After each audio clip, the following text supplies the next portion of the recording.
Hi everyone, it's Az here from HeelvsBabyface with my trusty little heater blaring away because it is Brass Monkeys here in the UK. So much so my little kitty cat crawled into bed last night to curl up and get some warmth.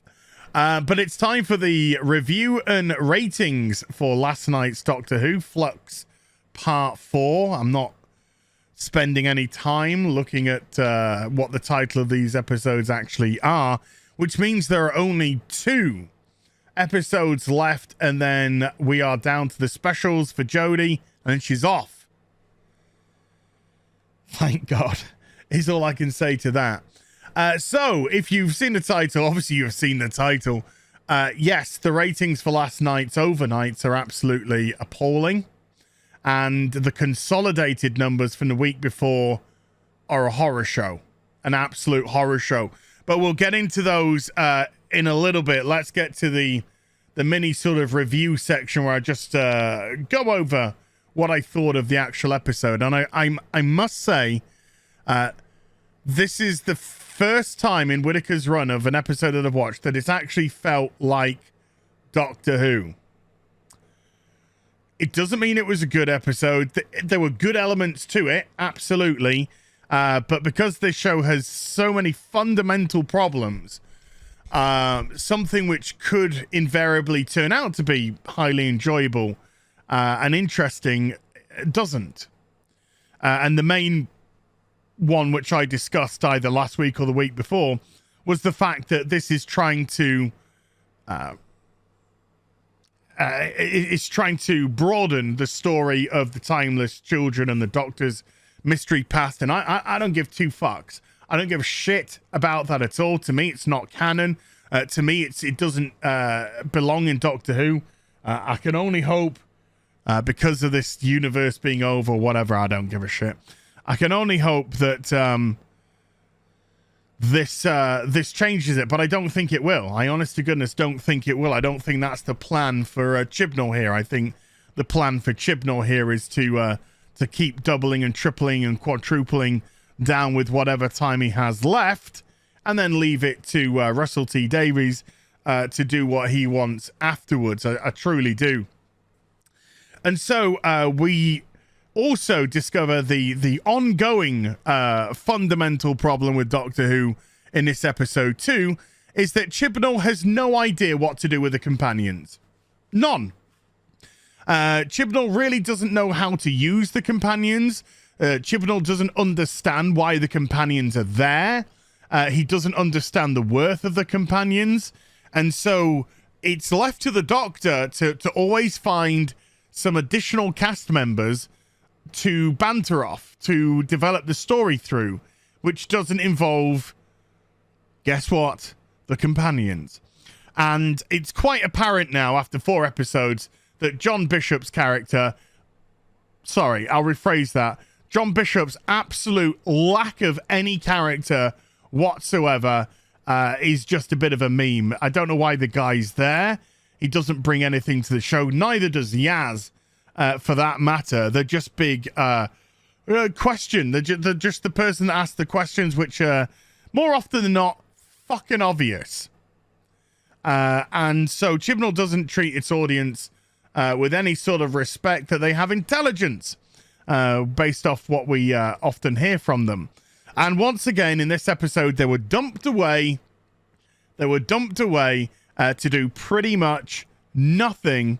In a mystery that I think everyone worked out. I think the vast majority of people worked out in next to no time.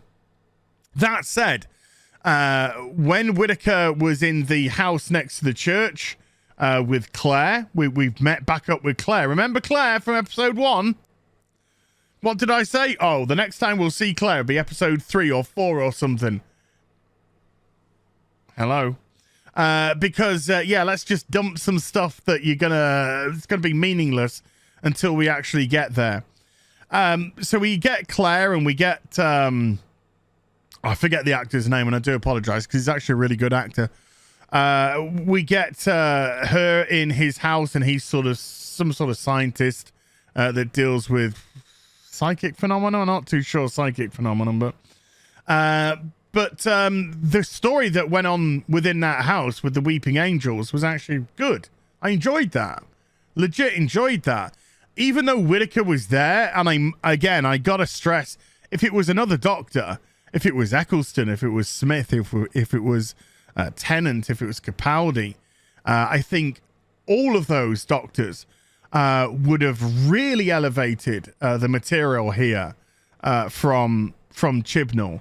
Whittaker just seems to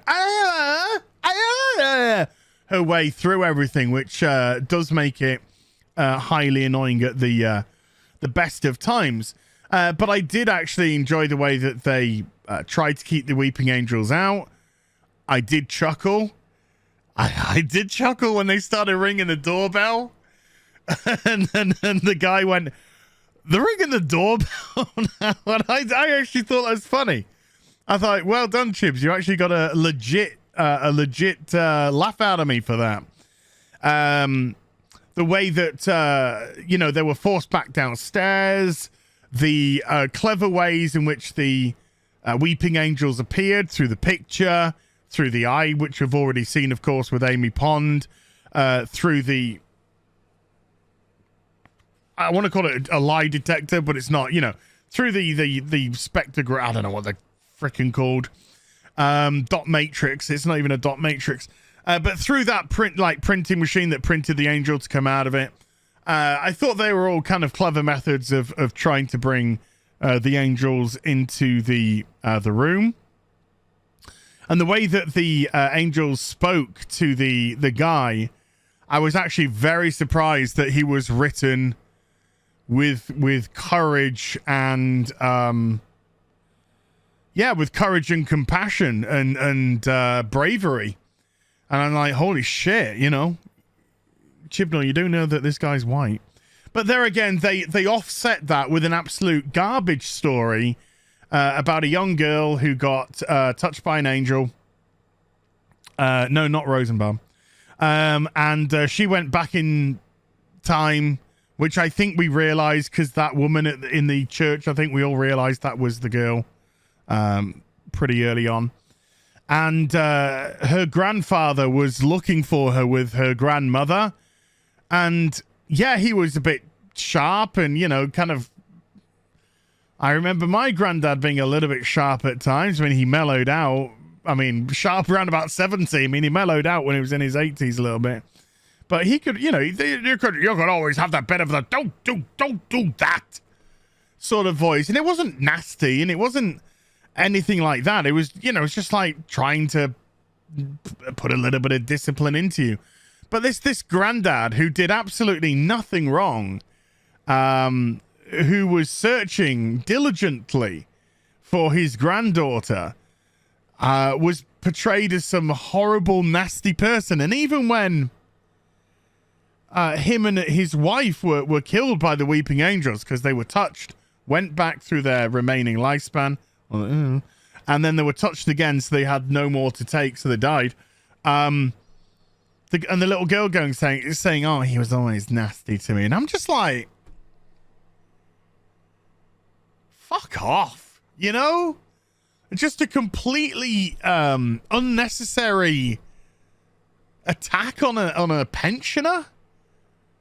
I just thought, fuck off, Chibnall, But that whole thing in the village and the time and the angels doing the extraction stuff, and this is where it all falls apart, because everything that was done was in service of the division. And I don't give a fuck. I've already gone through that. I don't give a toss about the division and any timeless children law or anything like that. And so when it was discovered that there was an angel hiding in Claire, and that angel was actually on the run from the other angels, but they made a deal that they would take the doctor back to the division, and at the end of the episode they turned the doctor into a weeping angel, and I'm sort of like, okay, but you're going back to the division, so I don't care, and all the ways, by the way, all the ways that they found themselves in situations have been so contrived, from the Flux just dumping them off somewhere for some reason. I think even though the Flux was there to kill the doctor, so I don't know. to the Weeping Angel invading the TARDIS and then taking them where they wanted to take them and then just being vaporized by the Doctor. All very contrived. So yeah, there were hints. There were hints in this episode of Doctor Who, and there were times where I actually felt that this was a Doctor Who episode. But once more, because it's in service of the Timeless Children, I don't care where this is going. I don't give a shit. And John Bishop and Mandeep Gill are just absolutely useless. They don't even deserve to be there. Jodie's Doctor is Jodie's Doctor. There's nothing we can really do about it, I'm afraid. But there were elements which I enjoyed. The Weeping Angels, I thought, were utilized pretty well. Even if it is in service of the division. And yeah, I thought the acting from once again, the guest cast was very good. And fuck that little girl for her horribleness. So let's get through to the ratings. But there again, hold on. By the way, even though I do think this is the best Whittaker episode I've ever seen, I need to stress that as well. But I also got to say, that's not a high bar. You know, if I wanted to compare these against some Capaldis and Smiths and Tennants and Ecclestons, it wouldn't hold a torch to them. It wouldn't hold a torch to them. But this is the best Whittaker episode that I have seen. I have to make that distinction between best and actually good. They are two different things altogether. So I just want to bring your attention now to the ratings. Let's have a look at this one. This was the season finale from last season. This is the Timeless Children one that did a 3.78 on the overnights and did a 4.55 in the consolidated. That's the final numbers, which made it the lowest viewed NuWho episode yet. Not good at all. And you can also see that the week prior to that, Jodie had her lowest overnights with a 3.71 million. Well, let's have a look at last night's, because it's abysmal. Last night's 3.45. This is now Jodie's lowest overnight rating, to the amount of around about 300,000. There was a huge drop-off from last week as well, which was coming very close to being low. This week just smashed that glass ceiling of shitness. And of course, I do believe that the overnights do have something to do with the previous episode. I do believe that it's more to do with the previous episode, than the one that you're actually watching. The one that you're watching also has some effect. So I wouldn't be surprised if next week they're up, if people are of the same mind that yesterday's episode was probably the best one so far. But that said, look at the consolidated number from the previous week. 4.59. It didn't even get to a million on the consolidated. 0.85 on the consolidated. People are dropping off in their droves. I mean, look at this one. This is week 1. It's 1.2 million. Week 2 on the consolidated, it's 1 million. Let's just, And then on this one, it's 0.85. You're losing 200,000 people a week on consolidated. Never mind the overnights, which have plunged 1 million. 1 million have gone from episode 1 to episode 4. 1 million. So is it any wonder this 4.59 is just barely above the lowest rating of NuWho. So that's the second lowest ever rating on NuWho. New lows, could easily... And look, let's just say the consolidated numbers for this episode. Maybe they push a 1 million. Maybe they get 150,000, 200,000 people back. That would just go to a 4 again. Something very similar to this. So next week we could possibly be looking at the lowest ever NuWho rating born from this. I don't care that Russell T Davies says he's going to respect the timeless children. He's a fool if he does, and I'm hoping that he's only paying lip service, because it's pretty apparent that people do not care for this whatsoever. They've already checked out, and we're already back to the lowest point of the show. And Whittaker's still got 2 episodes left to go, plus the specials, which I imagine will get a better rating because they are specials, and people are wanting to tune into the regeneration, to the eventual regeneration of Whittaker. But the doubling and tripling down is just failing. It's a ratings failure.